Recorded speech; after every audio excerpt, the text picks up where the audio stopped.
Hey guys, back with another video. Today I wanted to talk with you about how to set up the MeloAudio MIDI commander to control your 11 rack via MIDI.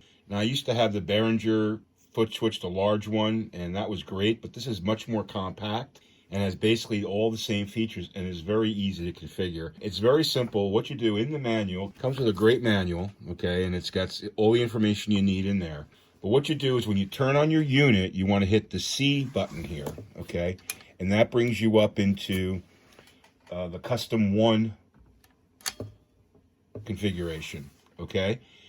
And this will already be set to control your patches, right? So you'll be able to just go to A1, B with the second patch, C is the third patch, D is the fourth patch, okay?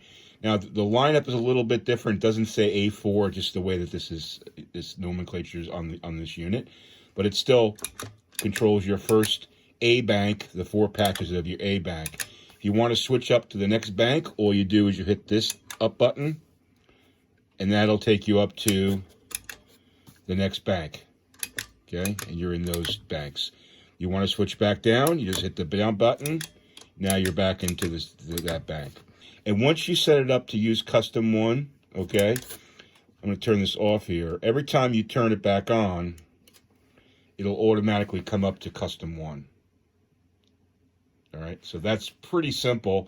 Out of the box, it controls your patches. Now, as far as setting up the ability to control your distortion, your modulation, delay, and reverb, that's a little bit of a different story and takes some configuration. So let's take a look at how to do that. Alrighty, so to set up the MIDI commander to control your effects with the top 4 buttons takes a little bit of configuration. Now what you need to do is you're going to need the manual here. Okay, it's all featured on this page here. This comes with the unit. And you're also going to need the 11 rack manual, and that's available via download on their website. And you go to chapter 9 for 11 rack MIDI controls. You can see that here. And these 4 parameters, distortion bypass, mod bypass, delay bypass, and reverb bypass, are the 4 that you need to know. Those numbers there in the second column, 25, 50, 28, and 36. Those are the numbers that you need to use to set this up. But first things first, what you need to do is you have to have your unit. If you press this edit button, okay, we're going to scroll down here to MIDI, okay, and then we're going to press this. You want to make sure that you're set up on channel RX All Omni, okay? You want to make sure you're set up to that because that tells this unit to basically receive all MIDI channels, okay? So you want to make sure that's set up on your 11 rack, okay? And if we go back to here, all we need to do now is when we start this up, hold down the down button, press the power button, and you'll see it says set up custom 1, custom 2. Okay, release that. Okay, and I'm going to bring this a little bit, tilt this so you can see the screen here. You can see here, these are the different configurations. Now, these are actually pre-set up configurations for like BiFXX, the Kemper, XFX, etc. I don't want that. I want to scroll down here to custom 1, and then I want to use the 3 button to go over to the custom 1 menu. And now these are all the parameters that are going to line up with this page on your card here, okay? All these functions, okay? And in particular, the functions that you're interested in are right here.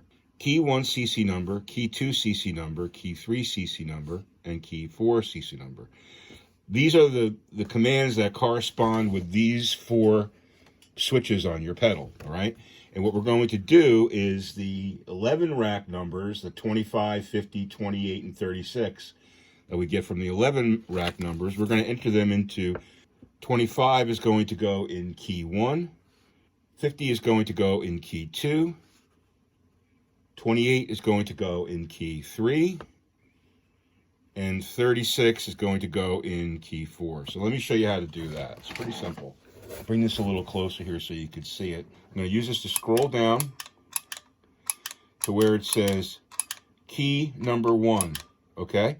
See where it says key number 1, and I already have the 25 in there, and I use the C and the B keys to change that number. I want it on 25, okay?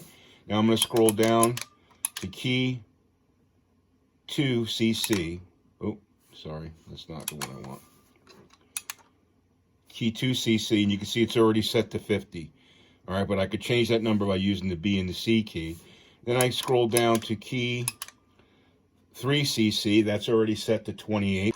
Then I scroll down to key 4cc, and I change that to 36. So that basically is sending the control changes to the 11 rack to turn on and off those effects. So all we do now is once this is set up, we just turn it off, turn it back on, and now custom 1's going to come up. And you can see I've got A1 here, and if I go like this, you can watch the distortion. Okay, now my distortion is set up, or my modulation is set up, or the delay is set up, okay, or the reverb is set up. Now, when you first do it, okay, if I go to B, for example, you actually have to cycle these through to latch them together. So I haven't figured out a way to, in other words, go from one patch to the other and have these already lit up the way these are lit up. So you have to basically cycle them through to get them synced up. But to me, that's not a big issue. You just tap on it a few times with your foot and it's taken care of. And that's pretty much it. Very simple to set this up. If I could find a way to do the latching, then I'll post another video. All right, so that's basically it. This is a great unit, by the way. It's built very solid. It's got not only MIDI, but also has USB interface. I use Bias FX 2 on the iPad. I can control it that way, or I have it on the Mac as well. I can control that. It's battery operated. 2 AAA batteries. You can put rechargeables in there, and apparently it'll charge it up. So I'm really happy with this unit. It was like 150 bucks. It's very small and compact. For a live rig, I think this makes a whole lot of sense. I mean, I'm actually thinking about maybe getting like a head rush or one of those small stomp boxes and connecting this up with that for a live rig and getting rid of my pedal board. Because, my pedal board is like, pain in the neck to carry around. You gotta have a special case for it. This thing is super small, fits in a gig bag. The stomp box fits in a gig bag. You can have all your patches set up. Boom, really super simple. So, but in any event, I love it for the 11 rack, and I use this 11 rack a lot, especially on Jam Kazam, but I also use it for recording and stuff. So I'm very happy with this setup. Hope this was helpful, guys. Hit that like button if you like what you saw, and don't forget to subscribe to the channel for more home studio information and stuff on 11 rack. Guys, have a great day. Thanks for watching. Thanks for watching, and I hope this information was helpful. Please don't hesitate to post questions in the comments below or email me at the address listed here. If you like what you saw, please take a second to click the like and subscribe buttons. Thanks for watching, and good luck with your home studio.